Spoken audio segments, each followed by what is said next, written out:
It's okay if you're a Muslim, a Christian, or a Jew. It's okay if you're agnostic and you don't know what to do. An all-inclusive celebration. No contractual obligation. Happy Chrismahanukwanzakah to you. And pagans too. Welcome to Simply Robotics, the podcast, a podcast exploring the animation industry one episode at a time. I'm your host, Monique. You can find me on all social media platforms at Simply Robotics, SIMPLYROBOTIX. When listening to the show, use the hashtag SimplyRoboticsPod to join in the conversation. So welcome back. We are now on day 6 of 12 days of Chrismahanukwanzakah.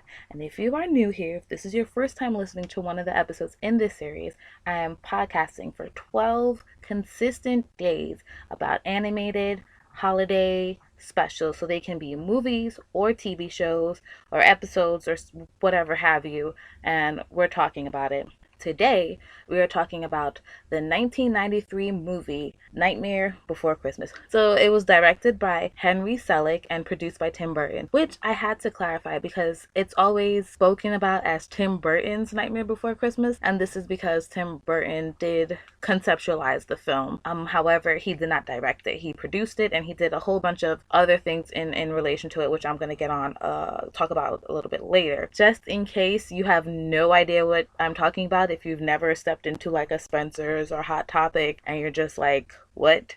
Or if you, like myself, basically have never seen the trailer for A Nightmare Before Christmas, just pause the episode real quick, go in the episode notes, watch the trailer, and then come back and listen to the rest of the episode, okay? Okay, so now you've watched the trailer and like you're in. You're here. So just real quick, I'm gonna read the synopsis, which says, the film follows the misadventures of Jack Skellington, Halloweentown's beloved pumpkin king, who has become bored with the same annual routine of frightening people in the real world. When Jack accidentally stumbles on Christmastown, all bright colors and warm spirits, he gets a new lease on life. He plots to bring Christmas under his control by kidnapping Santa Claus and taking over the role. But Jack soon discovers even the best laid plans of mice and skeleton men can go seriously awry. So this was via Google. Like I tried looking on Wikipedia and like IMDb, and like Google just gave me the best answer. I saw Nightmare Before Christmas as a child. I think that was the first time I saw it. I was in elementary school or something, but after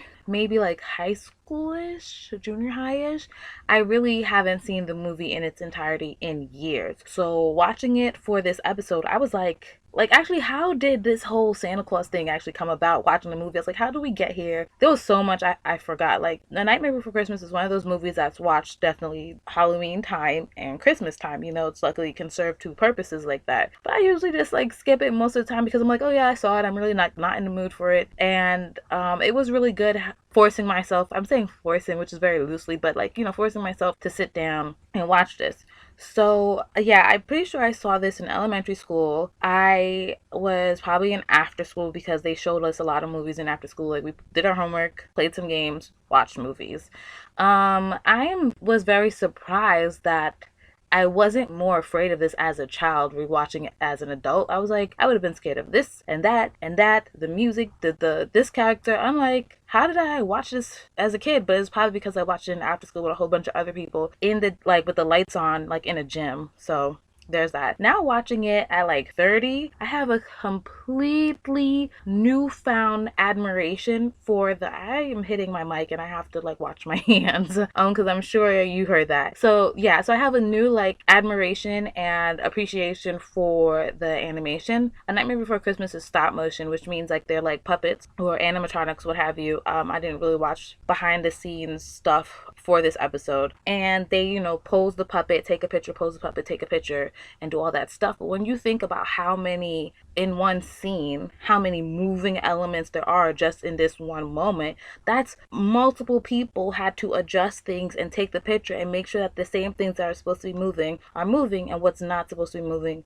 is not moving. So as you know, I was doing a stop motion challenge this year, and so after doing that challenge and then now rewatching this, I'm like, wow, like this is like really, really mind-blowing and so impressive. It was done in 1993. That's when the movie came out. He had this idea for like a couple years. So just thinking about like all the let's just see the innovation and like the brainstorming that had to be cultivated or whatever so that they can actually start this project and this entity and like get it done. I was like, wow, this is really, really impressive. I also think it's interesting that A Nightmare Before Christmas isn't spoken about as a musical as much as it probably should have. I did remember songs, but I'm like watching this again, I was like, this is a full-blown musical, like a musical, and it doesn't get talked about as a musical, and I'm just like kind of wonder why. I think that this movie definitely holds up. Again, it came out in 1993. It is 2019 going into 2020, and it's still being watched. It's still being appreciated. Visually, it holds up because I think it doesn't have that many like CG special effects. Like everything is practical. It's like tangible stuff that you can touch for the most part. So it doesn't even look like super aged, you know? It just works. I would definitely watch this again. I feel like it's still not a movie I would watch outside of the whole Halloween Christmas window, but I can see myself watching it more often now that I have watched it now, like recently. Quickly going through the characters. So the main character is Jack Skellington. He's a pumpkin king of Halloweentown. There's a love interest, which also like I found that a little bit kind of weird. I was watching the Honest trailer for Nightmare Before Christmas, and they just talked about how this love interest between Jack and Sally kind of just like came out of nowhere. Like she's super shy, and I guess like he's kind of shy. It's just like by the end of the movie they're like madly in love with each other, and it's like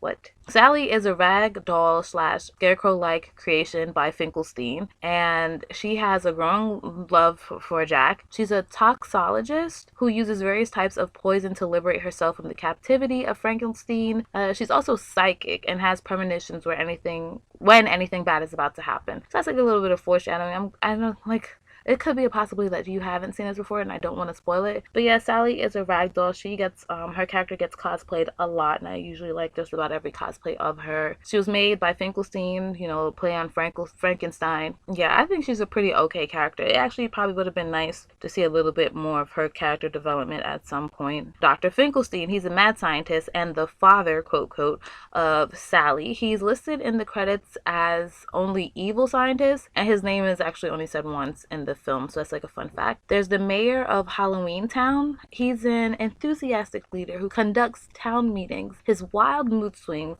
from happy to distraught works because his head spins, so like he has a happy and sad face, and you know it kind of goes in alignment with politicians being two-faced, so like he literally has two faces. Oogie Boogie, now this is the character that I was like, as a child I should have been terrified as, but I like barely remembered him, like even throughout my teenage and adult life. I just, you know, always seen the visuals again from like fan art and from like Hot Topic and Spencer. But watching his musical number, I was like, yeah, 6-year-old Monique would have lost her mind behind this. Like this would have never worked. So he is a villainous boogeyman in Halloweentown who has a passion for gambling. I did like that he has a passion. This was important to me. He was voiced by Ken Page. Ken Page is a black man. Listening to Oogie Boogie's musical number, I was like, this voice sounds so familiar. And his voice sounds familiar because he is King Gator from All Dogs Go to Heaven. So that's like another little random animation fun fact. I loved All Dogs Go to Heaven. I definitely have watched that way more than Nightmare Before Christmas. So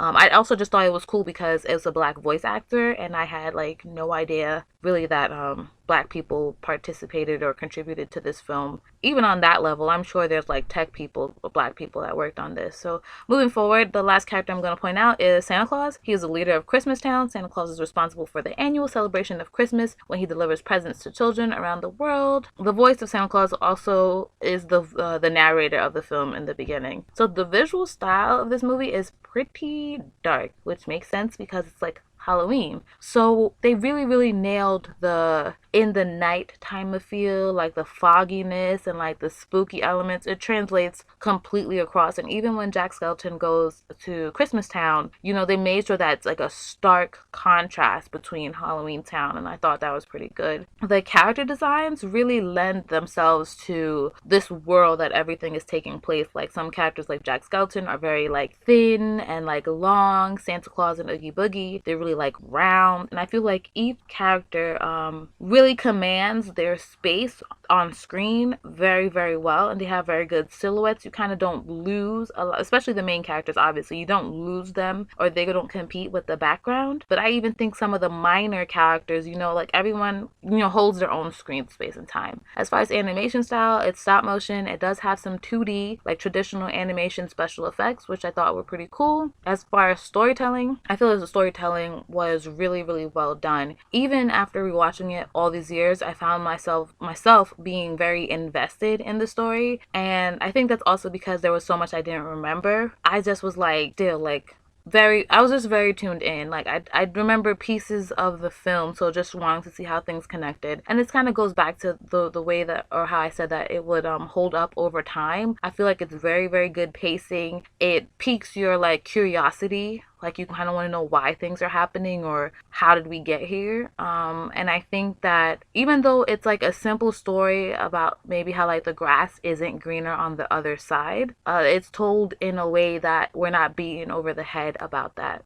So final thoughts. First, I wanted to read some facts from Wiki. First one is The Nightmare Before Christmas originated as a poem by Tim Burton in 1982. So you remember when I said like this was in the works for like a while? That's why, as far as this whole stop motion technique, how well done this is animated was like impressive. Like this was an idea turning in his head since the 80s. So he was working as an animator at Disney, and then he began to consider developing The Nightmare Before Christmas as either a short film or 30-minute television special, but he didn't have any success. Over the years, he couldn't stop thinking about this, so he made a development deal with Walt Disney Studios. Production started in 1991 in San Francisco. Disney released the film through Touchstone Pictures because the studio believed the film would be too dark and scary for kids, and I think they were absolutely right about that. Like there are some visually scary things happening. But I just thought this was interesting that like the development deal was made in 1990, the movie came out in 1993. So, things can be turning around in your mind for a while, and that doesn't mean you have to put it down because things aren't working out. Like if you can't stop thinking about it, you should probably do it as long as it's not harmful to yourself or other people. So the film was met with both critical and financial success, grossing over $76 million during its initial run. It was nominated for the Academy Awards for Best Visual Effects, and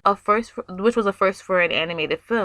The film has also been reissued by Walt Disney Pictures and was re-released annually in digital 3D from 2006 to 2009, making it the first stop-motion feature to be entirely converted to 3D. Another fun fact was that there were 2 black characters, like kids, in this film, which, again, I wouldn't have noticed that as a child because I wasn't paying attention to things like that. So what was really cool was that there was their brother and sister. So the girl was wearing a Mickey Mouse nightgown, and the boy was wearing a Donald Duck PJs, and I thought that was a nice nod to the partnership deal with Walt Disney Studios. Overall, it is a very dark children's film. Like you just can't get past that. As far as rating now, I would rate it, it's definitely getting 4 out of 5 presents. 4 out of 5 presents. And what stops me from giving it just 5 presents? I don't know. Maybe it deserves 5 presents, right? Maybe it deserves, what do you think? Like, I know you could tweet me, or you can comment on the Instagram post or Facebook post and like let me know, because obviously you hear me like struggling. What is stopping it from being 5 presents? I don't know. I'm not sure what 5 present movie would look like. What is the 5 present movie? I don't know yet. Oh my gosh. Can I give it 4.5 presents? Like, what's a half present? A half present is just like half size. It's not like half of a present. I would give it 4.5 presents. So 4 nice sized presents, and the half would be like a smaller sized present. I can't commit to giving it 5 presents. I can't. I don't know. What movie's gonna get the 5 presents? That's the end of this episode. So thank you for listening. Like I said, we're on day 6, and I'm really, really excited. I'm having so much fun doing this. Again, you can follow me on social media at Simply Robotics, SIMPLYROBOTIX. I have a website, simplyrobotics.com. If you're listening via the purple podcast app that comes with your iPhone, please rate the show on there. Up next, I'm not telling you. But no, this was really fun. These episodes are super short. I really did want it to make it to a half hour, but I think this format, I can't really make it to a half hour unless maybe there's a person with me, and there won't be. So I'm doing my best, and this is really fun.